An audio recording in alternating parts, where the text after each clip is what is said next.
RTV app వార్తల్ని క్షణాల్లో చదివే అవకాశం ఉంటుంది. ఒక న్యూస్ పేపర్, ఒక టెలివిజన్ ఛానల్ మీ చేతుల్లో ఎప్పుడూ ఉంటాయి. Welcome to RTV. మనతో పాటు మాజీ సిబిఐ జేడీ అలాగే జై భారత్ నేషనల్ పార్టీ అధ్యక్షులు వివి లక్ష్మీనారాయణ మనతో పాటు ఉన్నారు. అసలు ఎన్నికలకి ఏ విధంగా ముందుకెళ్తున్నారు, గత కొన్ని రోజుల నుంచి ఎన్నికల ప్రచారంలో నిమగ్నమై ఉన్నారు, ఆయన ఏ విధంగా ప్రజలను ఎదుర్కొంటున్నారు, ప్రజల నుంచి ఎలాంటి స్పందన వస్తుందని చెప్పి వివి లక్ష్మీనారాయణ గారిని అడిగి తెలుసుకుందాం. సార్ నమస్తే. సార్ జై భారత్ అండి. సార్ చెప్పండి, ఎన్నికల్లో చాలా రోజుల నుంచి ఎన్నికల ప్రచారంలో ఉన్నారు, రకరకాల ఓటర్లను కలుస్తున్నారు, ఎలాంటి స్పందన వస్తుంది మీ పార్టీకి? స్పందన చాలా చక్కగా ఉంది. ఎందుకంటే విశాఖపట్నానికి నేనేం కొత్తవాడిని కాదు. ఎందుకంటే 2019 ఎన్నికల్లోనే ఇక్కడ పోటీ చేశాను. అప్పుడు కూడా చాలా గొప్ప స్పందన అప్పుడు ఉండింది. అదేవిధంగా ఇప్పుడు కూడా చాలా చక్కగా స్పందిస్తున్నారు. గత ఎలక్షన్లో మీకే ఓటు వేశామని అనేవాళ్ళు చాలామంది, మీరు ఈ విధంగా పోటీ చేయడం చాలా బాగుంది అనేవాళ్ళు, తర్వాత ఏదో ఒక మార్పు రావాలి, ఒక స్వతంత్రమైన గొంతుకు అసెంబ్లీలోనూ పార్లమెంట్లోనూ వినిపించాలి అని చాలామంది అభిప్రాయాలు వ్యక్తం చేశారు. అంటే ఇది అన్ని రకాల ప్రజల నుంచి స్పందన వస్తుంది. సో ఆ విధంగా ప్రచారం చేసుకుంటూ వెళుతుంటే ఈవెన్ ఈ మండు టెండలు కూడా మాకేమీ సాంత్వనంగా కనిపిస్తున్నాయి. అవేవి ఆ ఎండల యొక్క తీవ్రత కూడా అనిపించట్లేదు. ప్రజలు చెబుతున్న మాటలు, వాళ్ళు వ్యక్తం చేస్తున్న అభిప్రాయాలు, ఇవన్నీ కూడా గొప్ప అనుభూతికి లోనవుతున్నాను. ఆ తర్వాత ఇంకా ఉత్సాహంగా ముందుకు వెళ్ళే విధంగా వాళ్ళ మాటలు నన్ను ప్రోత్సహిస్తున్నాయి. దానికి ఎప్పుడు కూడా నేను విశాఖవాసులకి, విశాఖపట్నంలో ఉన్న వారి ఆలోచన విధానానికి ఎప్పుడు నేను కృతజ్ఞతలు తెలియజేస్తూనే ఉంటాను. ఎందుకంటే ఒక చైతన్యం పొందిన సమాజం ఇది. కాబట్టి అటువంటి సమాజంలో అటువంటి వ్యక్తులతో పోటీ చేయడం, అటువంటి వ్యక్తులతో నేను ప్రయాణం చేయడం అన్నది నిజంగా ఒక గొప్ప అనుభూతి అని నేను భావిస్తాను. సార్, సాధారణంగా ఎన్నికల్లో పొలిటీషియన్స్ ఎక్కువ ఈ ఎలైట్ రేషియో మీద ఎక్కువ ఆసక్తి చూపిస్తుంటూ ఉంటారు, ఎక్కువ నమ్మకం పెట్టుకుంటూ ఉంటారు. ఏమంటారు ప్రస్తుత ఎన్నికల్లో మీరేమంటారు? అలాగే ఏం లేదండి. యాక్చువల్గా మీరు చూసుకుంటే సుమారుగా ఉత్తర నియోజకవర్గంలో 2,96,000 దాకా ఉన్నారు ఇప్పుడు ఓటర్స్. వీళ్ళంతా కూడా విస్తృతంగా వ్యాప్తి చెంది ఉన్నారు. అంటే సీతమ్మదార్ లాంటి ప్రాంతాలు ఉన్నాయి, లేకుంటే మిగతా ప్రాంతాలు కూడా ఉన్నాయి. కాబట్టి మిక్స్డ్ పాపులేషన్ మన దగ్గర ఉంది. కాబట్టి వారితో ఆ విధంగా ఎప్పుడూ కూడా ఒక పర్టికులర్ వర్గాన్ని మాత్రమే ఎన్నుకుంటే మనం ఎలక్షన్లో ముందుకు జయించడం కష్టం. అందరినీ కలవాలి, అందరి సమస్యలు తెలుసుకోవాలి, అందరినీ మనతో పాటు తీసుకువెళ్ళగలిగితేనే ప్రజలు ఆ విధంగా మనకు స్పందిస్తారు. కాబట్టి మీరు అన్నట్టు నా అభిప్రాయంలో అందరూ కూడా ప్రజాస్వామ్యంలో భాగస్వామ్యులు, ప్రతి వర్గం కూడా ఇందులో భాగస్వామ్యం వహిస్తుంది.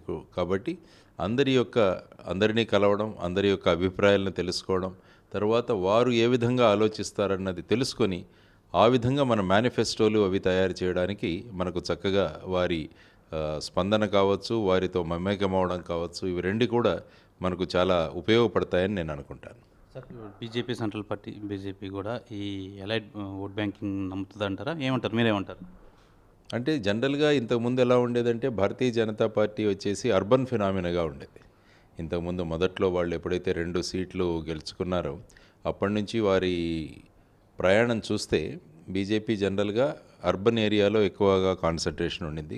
కానీ క్రమక్రమంగా వారు ఈవెన్ రూరల్ లెవెల్లో కూడా ఇప్పుడు దిగారు. అందుకనే కేంద్రంలో ఒక ప్రభుత్వం స్థాపించే స్థాయికి వాళ్ళు వెళ్ళగలిగారు. అంటే స్వతంత్రంగా, అంటే ఏమాత్రం ఎవరితో పొత్తులు లేకుండా, అలయన్సెస్ లేకుండా వారు స్థాపించే స్థాయికి వెళ్ళారు. అందువల్ల మీరు అన్నట్టు కేవలం అర్బనే కాదు, రూరల్లో కూడా మనం విస్తరించాలంటే అందరికీ సంబంధించి మన ఆలోచనలు ఉండాలి, అందరికీ సంబంధించి మన ప్రభుత్వ విధానాలు ఉండాలి. అప్పుడే ఏమవుతుందంటే మొత్తం అర్బన్ కావచ్చు, రూరల్ కావచ్చు, అందరూ కూడా ఆ ప్రభుత్వాలను ఆదరిస్తాయన్నది మనం నేర్చుకోవాలి. సార్, గత ఎన్నికల్లో అయితే మీరు జనసేన పార్టీ నుంచి జై భారత్ నేషనల్ పార్టీ పెట్టడానికి గల ముఖ్య కారణం ఏంటంటారు? గత ఎన్నికల గురించి మీరు మాట్లాడారు. 2019లో నేను వచ్చిన తర్వాత 17 రోజుల్లో ఎలక్షన్స్ అయ్యాయి. ఆ ఎలక్షన్లో ఈ విధంగా ఆల్మోస్ట్ 3 లక్షల దాకా నేను మెజారిటీలో ఓట్లు సంపాదించగలిగానంటే ఆ 17 రోజులు ముఖ్యంగా జన సైనికులు, వీర మహిళలు, వీరందరూ కూడా ఎంతో ఆప్యాయంగా చూసుకున్నాను. వాళ్ళ మనసుల్లో, వాళ్ళ హృదయాల్లో పెట్టుకొని నన్ను నడిపించారు. కాబట్టి ఆ విధంగా అంత ఓట్లు రావడానికి ప్రధానమైన కారణం. నేను ప్రతి ఇంటర్వ్యూలో కూడా ఈ విషయం చెబుతుంటాను. ఆ సమయంలో నాకు ఇన్ని ఓట్లు రావడానికి ప్రధానమైన కారణం ఏంటంటే జన సైనికులు, వీర మహిళలు, ముఖ్యంగా విశాఖపట్నంలో ఉన్నవాళ్ళు చాలా సహాయం చేశారు. అంటే ఇప్పటికీ కూడా ఆ రోజులు గుర్తు తెచ్చుకుంటున్నాను. ఉదయం 6 గంటలకు బయలుదేరి రాత్రి 10, 12 అయిపోయేది. వీరు వెంట ఉండేవాళ్ళు, ఎప్పుడు పిలిచినా రెడీగా ఉండేవాళ్ళు. కాబట్టి ఆ విధమైన అనుభవంతో గత ఎన్నికల్లో నేను పోటీ చేయడం జరిగింది. ఆ తర్వాత ఈ 5 సంవత్సరాల్లో అనేక విషయాలు చేశాం. ముఖ్యంగా ఏమంటే కోవిడ్ వచ్చింది. ఇక్కడ కోవిడ్ సమయంలో కూడా విశాఖపట్నంలోనే కాదు, మా జాయిన్ ఫర్ డెవలప్మెంట్ ఫౌండేషన్ ద్వారా మొత్తం ఆంధ్రప్రదేశ్లో కోవిడ్కి చాలా పని చేశాం. ఫర్ ఎగ్జాంపుల్ వలస కార్మికులకు వాళ్ళకి సహాయం అందించడం, ఇక్కడ వచ్చేసి ముఖ్యంగా చెస్ట్ హాస్పిటల్లో ఆక్సిజన్ సిలిండర్స్ అవి సప్లై చేశాం. ఆక్సిజన్ కాన్సన్ట్రేటర్స్ కూడా ఇవ్వడం జరిగింది భద్రాచలంలో, మిగతా అనేక ప్రాంతాల్లో. సో 2 సంవత్సరాలు ముఖ్యంగా ఈ కోవిడ్లోనే జరిగింది. ఆ తర్వాత ముఖ్యంగా విశాఖపట్నంలో ఉంటూ, ఎందుకంటే నా join for development foundation activities అన్నది మొత్తం ఆంధ్రప్రదేశ్లో విస్తరించింది, ఆంధ్రప్రదేశ్ అండ్ తెలంగాణ. కాబట్టి ముఖ్యంగా అక్కడ లైబ్రరీస్ ఎస్టాబ్లిష్ చేయడం కావచ్చు. ఆ తర్వాత ఇక్కడ చూస్తే కేజీహెచ్ హాస్పిటల్లో బేసిక్గా అనేక సమస్యలు ఉన్నాయి. వాటన్నింటినీ తీర్చడానికి ఇక్కడున్న సిఎస్ఆర్, కార్పొరేట్ సోషల్ రెస్పాన్సిబిలిటీలో కొన్ని ఫండ్స్ తీసుకొచ్చి వాటన్నింటినీ కూడా కేజీహెచ్లో బేసిక్ రిపేర్స్ టేకప్ చేయడం. ఆ తర్వాత జాబ్ మేళా అన్నది ఒకటి కండక్ట్ చేశాం మేము. జాబ్ మేళా సుమారుగా 1000 మందికి ఉద్యోగాలు కల్పించే అవకాశాన్ని కూడా కల్పించాను. ఆ తర్వాత ఈ 2-3 సంవత్సరాల్లో కౌలు రైతుల కష్టాలు తెలుసుకోవాలన్న ఉద్దేశంలో ఒక 12 ఎకరాలు కౌలుకు తీసుకొని వ్యవసాయం చేస్తూ ఉండేవాడిని రాజమండ్రి దగ్గర ధర్మవరంలో. కాబట్టి ఈ విధంగా ఈ 5 సంవత్సరాలలో అనేక మార్పులు, అనేక అనుభవాలు వచ్చాయి. ముఖ్యంగా స్టీల్ ప్లాంట్ ప్రైవేటీకరణకు విరుద్ధంగా చేసిన పోరాటం, ఇది కూడా చాలా ముఖ్యమైనది. తరువాత ప్రత్యేక హోదా కోసం, విభజన హామీల కోసం ఇప్పుడు చేస్తున్న పోరాటం. సో ఈ విధంగా చూసుకుంటే మీరు ముఖ్యంగా స్టీల్ ప్లాంట్ దీంట్లో అక్కడ కార్మిక సంఘాలతో పాటు కూర్చొని అక్కడ వారిని సపోర్ట్ చేయడం, ఆ తర్వాత ఏపీ హైకోర్టులో ఒక పబ్లిక్ ఇంట్రెస్ట్ లిటిగేషన్ వేసి కేంద్ర ప్రభుత్వం మీద ఒత్తిడి తెచ్చి ఇప్పుడు తాత్కాలికంగా ఆ ప్రక్రియను కొద్ది రోజులు ఆపగలిగాం. సో ఈ విధంగా అప్పుడు ఎలక్షన్స్ అయిన తర్వాత నుంచి ఇప్పటి వరకు విశాఖపట్నంలో ఉంటూ, విశాఖపట్నంలోనే కాక మొత్తం ఆంధ్రప్రదేశ్, తెలంగాణలో కూడా అనేక కార్యక్రమాలు జాయిన్ ఫర్ డెవలప్మెంట్ ఫౌండేషన్ ద్వారా జరపడం జరిగింది. అనేకమైన ప్రజా సమస్యలను కూడా పోరాటం చేయడం జరిగింది. సార్ లక్ష్మీనారాయణ గారు, ఇప్పుడు ఇవన్నీ చాలా కార్యక్రమాలు చేశారు, చాలా మంచి కార్యక్రమాలు చేశారు. ఇవన్నీ జై భారత్ నేషనల్ పార్టీ కోసం ప్రీ ప్లాన్గా చేశారంటారా? అవేమీ లేదు. జై భారత్ నేషనల్ పార్టీ అన్నది ఇది ఒక సడన్గా పుట్టుకొచ్చిన ఐడియా. యాక్చువల్గా మేము ఏమనుకున్నామంటే ఆంధ్రప్రదేశ్ రాష్ట్రంలో ఒక ప్రత్యేక గొంతుక అన్నది అవసరం. ఎందుకంటే ఇక్కడ చూసుకుంటే 2 కుటుంబాలు, 4 పార్టీలు. ఇది ఆంధ్రప్రదేశ్ రాష్ట్రం యొక్క, ఎందుకంటే కుటుంబ పాలన వద్దనుకున్నాం మనం, కానీ మళ్ళా చూస్తే కుటుంబ పాలన దిశగానే వెళుతున్నాం. అందువల్ల ఈ విధంగా ప్రజాస్వామ్యం ఏదైనా ప్రమాదంలో పడుతుందా అన్న ఉద్దేశంలో ఆలోచన చేసి అప్పుడు జై భారత్ నేషనల్ పార్టీ అన్నది ముందుకు తీసుకురావడం జరిగింది. ఇక్కడ ఎక్కడా కూడా ఇవన్నీ చేసింది అన్నది ఎప్పుడూ కూడా ఆ విధంగా ఆలోచించను. ఎందుకంటే రాష్ట్రానికి ఏ విధమైన సమస్యలు ఉన్నాయో, రాష్ట్రానికి ఏ విధమైన అవసరాలు ఉన్నాయో ఆ విధంగా స్పందించడం జరిగింది. అందుకనే ఈ జై భారత్ నేషనల్ పార్టీ అన్నది తీసుకురావడం, అంటే ప్రజల గొంతుకలు వినపడడానికి, ప్రజల గొంతు వినిపించడానికి ఎక్కడో ఒక చోట ఒక ప్లాట్ఫామ్ అన్నది అవసరం. చాలా పార్టీలు చూసుకుంటే మెజారిటీ వయసు మీరిన వారికి సీట్లు ఇస్తున్నారు, 6 సార్లు 7 సార్లు ఎమ్మెల్యేలు ఇలాంటివైన. కానీ జై భారత్ నేషనల్ పార్టీ యువతరానికి లీడర్షిప్ క్రియేట్ చేయాలన్నది ప్రధానమైన ఉద్దేశం. అందువల్ల ఇప్పుడు చూసుకుంటే యువతరాన్ని పెద్ద పెట్టుగా అట్రాక్ట్ చేసింది, ఆకర్షించింది జై భారత్ నేషనల్ పార్టీ. తర్వాత మేము ఇచ్చిన సీట్లలో కూడా చాలామంది యువతరం ఉన్నారు. మా సరాసరి వయసు 38-39 సంవత్సరాలు. ఇది జై భారత్ నేషనల్ పార్టీ పెట్టడం, ఆ తర్వాత దాన్ని ఏ విధంగా ముందుకు తీసుకువెళ్ళడం, దాంట్లో యువత ప్రధానమైన పాత్ర పోషిస్తుందని నేను తెలియజేస్తున్నాను. సార్, మీ జై భారత్ పార్టీ పెట్టారు, ఓవరాల్గా మీ అభ్యర్థులు విజయ అవకాశాలు ఏ విధంగా ఉండబోతున్నాయి అని మీరు అంటున్నారు? అంటే మేము ఎలాగుంటుందంటే మా ఎఫర్ట్స్ పెడతాం, అంటే ప్రయత్నం చేయడం అన్నది చాలా ముఖ్యం. నేను మా క్యాండిడేట్లందరికీ చెప్పింది ఇదే, మనకు వీలైనంత ప్రయత్నం మనం చేద్దాం. 100% మన ప్రయత్నాలు సక్సెస్ఫుల్గా జరగాలి. ఆ తరువాత మనం ఏదైతే తెలియజేస్తామో ఓటర్లు ఏ విధంగా స్పందిస్తారన్నది వారి మీద ఆధారపడి ఉంటుంది. కాబట్టి ఫైనల్గా ఎన్ని సీట్లు వస్తాయని చెప్పడం కన్నా మన ప్రయత్నాలు ఎంత మటుకు మనం సఫలీకృతమయ్యాయి అన్నదాన్ని, ఎందుకంటే పార్టీ జస్ట్ ఒక 4 నెలల ముందు నుంచే ఏర్పడిన పార్టీ. అటువంటి పార్టీ సుమారుగా 80 అసెంబ్లీ స్థానాల్లోనూ, 10 లోక్సభ స్థానాల్లోనూ, 5 తెలంగాణలో పార్లమెంటు స్థానాల్లో, లోక్సభ స్థానాల్లో పోటీ చేయడం అన్నది ఒక రికార్డ్. సో ఆ విధంగా చేసుకుంటూ వెళుతుంటే మొదటి అడుగు బ్రహ్మాండంగా పడింది. ఇప్పుడు చూద్దాం ఓటర్లు ఏ విధంగా స్పందిస్తారో జై భారత్ నేషనల్ పార్టీ. అయినా కూడా ఈ పోరాటం అన్నది కొనసాగుతుంది. వచ్చే 5 సంవత్సరాలు కాదు, 10 సంవత్సరాలు, 15 సంవత్సరాలు ఈ పార్టీ అలాగనే కొనసాగుతూ ఉంటుంది. ప్రజల యొక్క సమస్యలను పరిష్కరించడానికి ప్రయత్నం చేస్తూనే ఉంటుంది. జై భారత్ పార్టీ నుంచి తొలిమెట్టు ఎక్కుతున్నారంటారా మీరు? డెఫినెట్గా తొలిమెట్టు ఎక్కుతున్నా. బ్రహ్మాండమైన స్పందన ఉంది. మా క్యాండిడేట్లు కూడా అనేక ప్రాంతాల నుంచి తెలియజేస్తుంటారు నాకు. ప్రజలు చాలా చక్కగా స్పందిస్తున్నారు. మా అభిప్రాయాలు వ్యక్తం చేయడానికి, మా గళాన్ని వినిపించడానికి ఒక పార్టీ వచ్చిందన్న భావం కూడా వాళ్ళు వ్యక్తం చేస్తున్నారు. సార్, మీరు ప్రధానంగా విశాఖ ఉత్తర నియోజకవర్గం నుంచి పోటీ చేస్తున్నారు. ప్రధానంగా ఎందుకు ఉత్తర నియోజకవర్గం, అదే నియోజకవర్గం ఎందుకు ఎంచుకున్నారు? అలాగే మీ ప్రత్యర్థులు కేకే రాజు గారిని, విష్ణుకుమార్ రాజు గారిని మీరు పోటీ చేయడం వల్ల ఎవరు ఓట్లు చీలుస్తాయని చెప్పి మీరు అనుకుంటున్నారు? యాక్చువల్గా విశాఖపట్నం ఉత్తర నియోజకవర్గం ఎన్నిక చేసుకోవడానికి మా పార్టీలో ఎలా ఉంటుందంటే, ఒక క్యాండిడేట్ సెలక్షన్ కమిటీ అని ఒకటి ఉంటుంది. ఆ కమిటీలో నేను సభ్యుడిని కాదు. వారు ఏం చేస్తారంటే, ఏ క్యాండిడేటు ఏ నియోజకవర్గం పెడితే బాగుంటుందని వాళ్ళు నిర్ణయిస్తారు. నా విషయానికి వచ్చేసరికి వారు 2 నియోజకవర్గాలు నాకు సజెస్ట్ చేశారు. మొదటిది గాజువాక, రెండవది వచ్చేసి విశాఖపట్నం ఉత్తరం. అంటే గత ఎన్నికల్లో నాకు వచ్చిన ఓట్లు ఏవైతే చూసుకుంటే అధికంగా నాకు గాజువాకలో దొరికాయి, సుమారుగా 68,000 ఓట్లు. తర్వాత ఇక్కడ విశాఖపట్నం ఉత్తరంలో 46,000-47,000 ఓట్లు వచ్చాయి. సో ఈ సందర్భంగా వాళ్ళు ఈ 2 నియోజకవర్గాలు సూచించడం జరిగింది. అప్పుడు నేను గాజువాక నుంచి నేను పోటీ చేయనని చెప్పాను. ఎందుకంటే విశాఖపట్నం స్టీల్ ప్లాంట్ అన్నది గాజువాక పరిసరాల్లో ఉంది. నేను విశాఖపట్నం స్టీల్ ప్లాంట్ ప్రైవేటీకరణ కాకుండా ఒక పబ్లిక్ ఇంట్రెస్ట్ లిటిగేషన్ వేసి పోరాడుతున్నాను. ఈ పోరాడుతున్న సమయంలో నేను గనుక గాజువాకలో పోటీ చేస్తే ఏమవుతుందంటే, కేవలం ఇది రాజకీయ కారణాలతో ఈయన ఇక్కడి నుంచి పోటీ చేయడానికి ముందే ప్లాన్ చేసుకొని ఇక్కడి నుంచి పబ్లిక్ ఇంట్రెస్ట్ లిటిగేషన్ వేశారు అన్నది ఒక అభాండం ఉంటుంది. అది నేను కాదు. ఎందుకంటే విశాఖపట్నం స్టీల్ ప్లాంట్ ఎట్టి పరిస్థితుల్లో ప్రైవేటీకరణ కాకూడదని నేను కోరుకున్నాను. ఎందుకంటే విశాఖపట్నం స్టీల్ ప్లాంట్ ఎలా వచ్చింది? 32 మంది ప్రాణత్యాగాలతో వచ్చింది విశాఖపట్నం స్టీల్ ప్లాంట్. దేశంలో అత్యుత్తమమైన స్టీల్ ఏదైతే ఉత్పత్తి చేస్తుందో అది విశాఖపట్నం స్టీల్ ప్లాంట్. సో ఇటువంటి స్టీల్ ప్లాంట్ని ప్రైవేటీకరణ చేయడాన్ని వ్యతిరేకించడానికి నేను చేశాను. కాబట్టి దాన్ని రాజకీయ లబ్ధిగా ఉపయోగించుకుంటున్నట్టుగా ఎవరైనా భావిస్తే అది సరికాదు. అందుకనే నేను గాజువాకలో పోటీ చేయనని చెప్పాను. దాంతో వాళ్ళు ఇచ్చిన 2వ అవకాశం నాకు విశాఖపట్నం ఉత్తర నియోజకవర్గం. సో ఆ విధంగా విశాఖ ఉత్తర నియోజకవర్గం నుంచి నామినేషన్ వేయడం జరిగింది.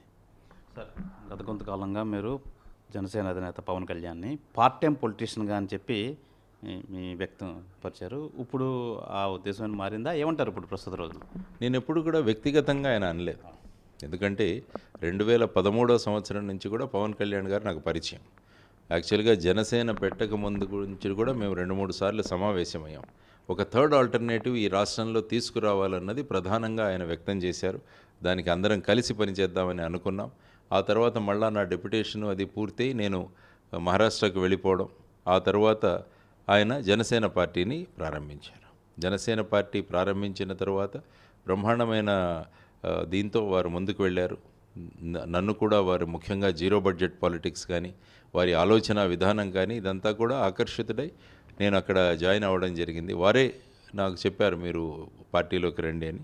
సో ఆ విధంగా వెళ్ళి జాయిన్ అయ్యి నాకు విశాఖపట్నం లాంటి అతి ప్రతిష్టాత్మకమైన పార్లమెంట్ సీటు నాకు కేటాయించడం, ఆ తర్వాత ఈ ప్రచార సందర్భంలో కూడా వారు 1-2 సార్లు ఇక్కడికి రావడం, తర్వాత జన సైనికులు, వీర మహిళలు వాళ్ళు చేసిన స్పందన, వారు చేసిన మద్దతు, ఇవన్నీ చేసి ముందుకు వెళ్ళాను.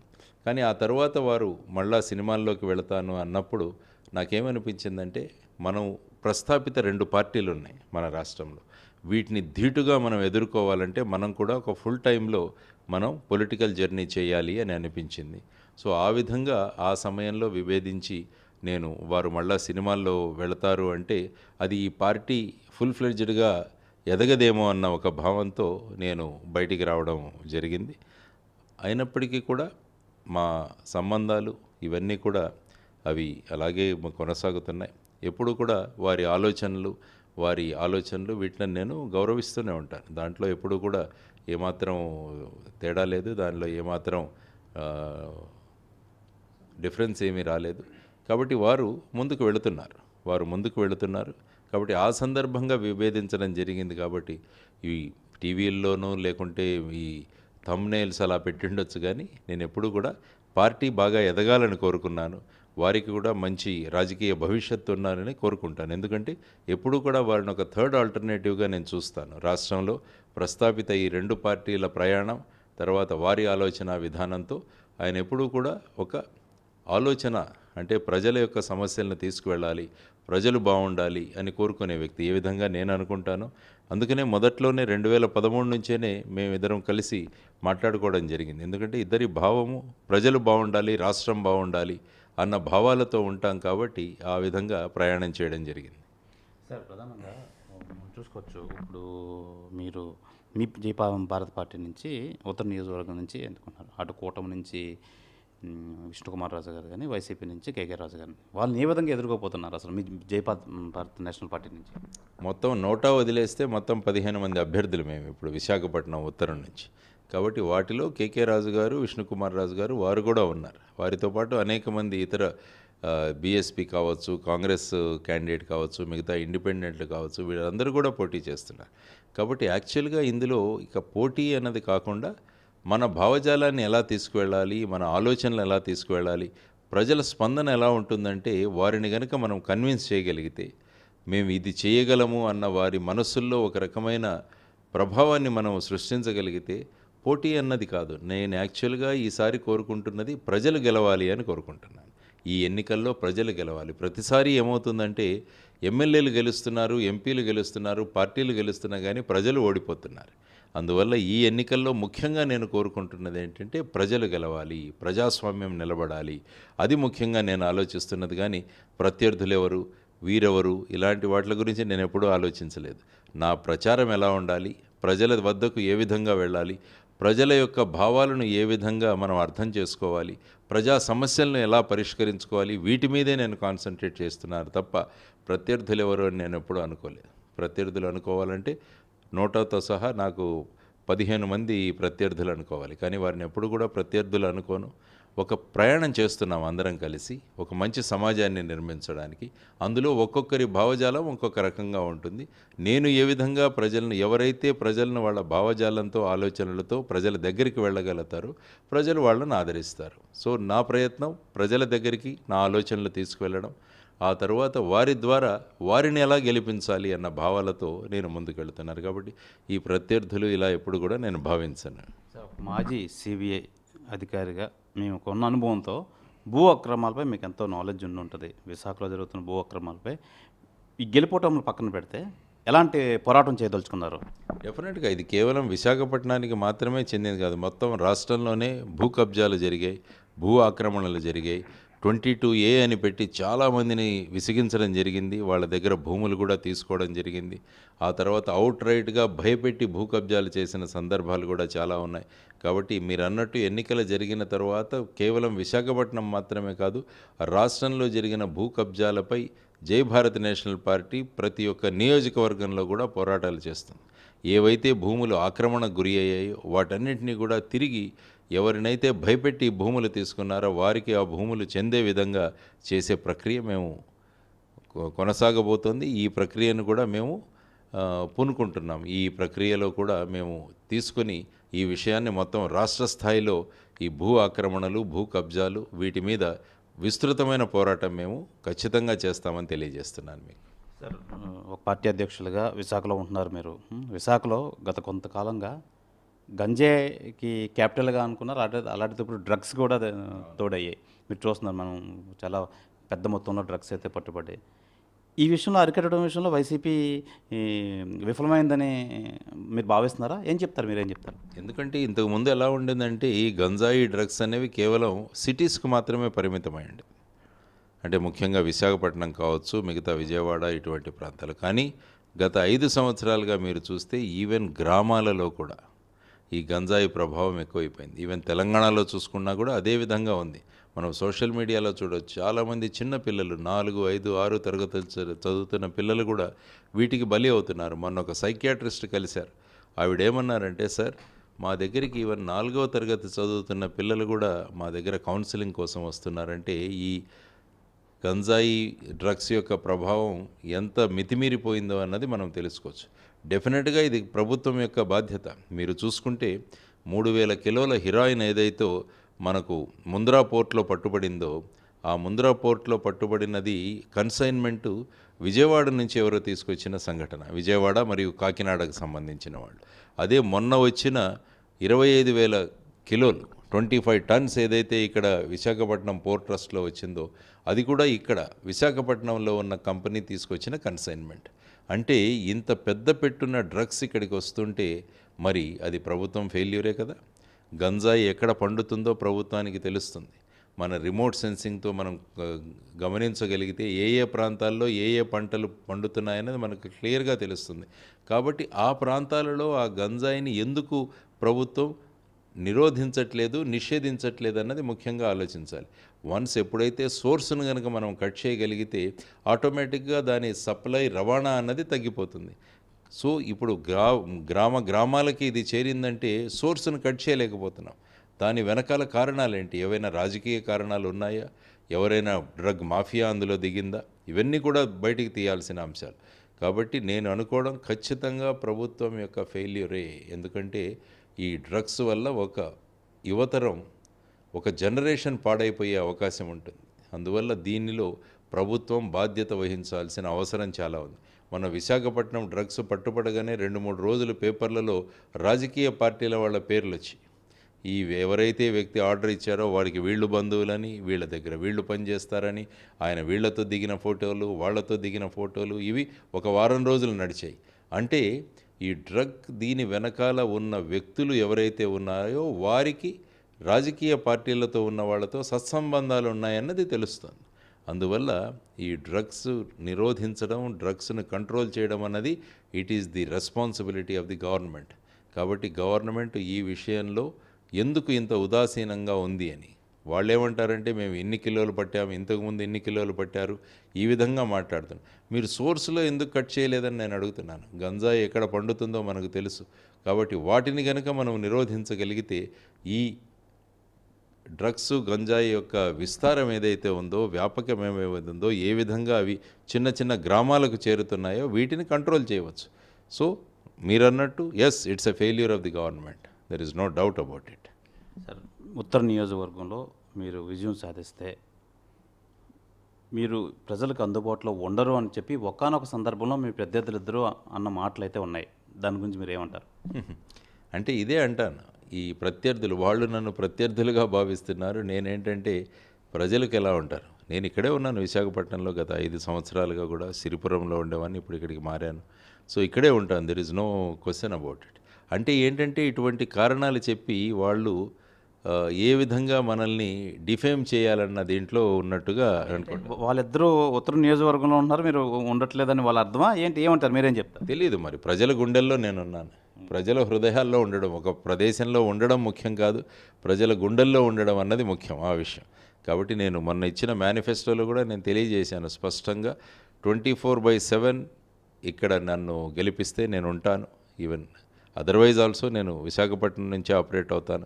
ఎందుకంటే మా ఫౌండేషన్ యాక్టివిటీస్ ఇవన్నీ 2 రాష్ట్రాల్లో ఉంటాయి. కాబట్టి తర్వాత నేను స్కూల్స్కి, కాలేజెస్కి విస్తారంగా వెళుతుంటాను. ఎందుకంటే మా గురువుగారు ఏపీజే అబ్దుల్ కలాం గారు మాకు చెప్పింది, వీలైనంత మంది యువతరంతో కలవండి, వీలైనంత మంది పిల్లలు, తర్వాత కాలేజ్ స్టూడెంట్స్తో కలిసి వాళ్ళ ఆలోచన విధానాలను మార్చండి అన్నది మాకు ఆయన ఇచ్చిన గైడ్లైన్స్. దాంతో టూరింగ్లో ఉంటాను. కానీ వన్స్ ఈ విధంగా మీరు అన్నట్టు ఎమ్మెల్యేగా ఎన్నికవుతే నా మేనిఫెస్టోలో నేను చెప్పాను, మీట్ యువర్ ఎమ్మెల్యే అన్న ఒక యాప్ కూడా తయారు చేస్తానని చెప్పాను. అందులో ఏ సమస్యలు ఉన్నా కూడా నియోజకవర్గంలో వాటిని వెంటనే తీరుస్తాను. నియోజకవర్గంలో ఖచ్చితంగా ఉంటాను, ప్రజల సమస్యలు తీరుస్తాను.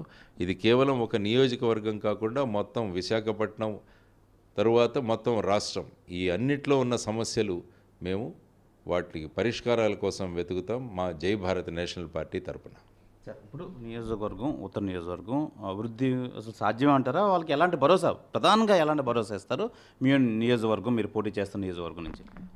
మా నియోజకవర్గంలో ఉన్న అనేక సమస్యలను తీసి వాటన్నిటినీ కూడా క్రోడీకరించి ఒక బాండ్ పేపర్ మీద 100 రూపాయల బాండ్ పేపర్ మీద 4 రోజుల ముందు రిలీజ్ చేశాను నేను. నన్ను గనుక మీరు ఎమ్మెల్యేగా ఎన్నుకుంటే ఈ విధమైన ఇవి చేస్తానని చెప్పేసి 34 విషయాలు దాంట్లో ప్రస్తావించడం జరిగింది.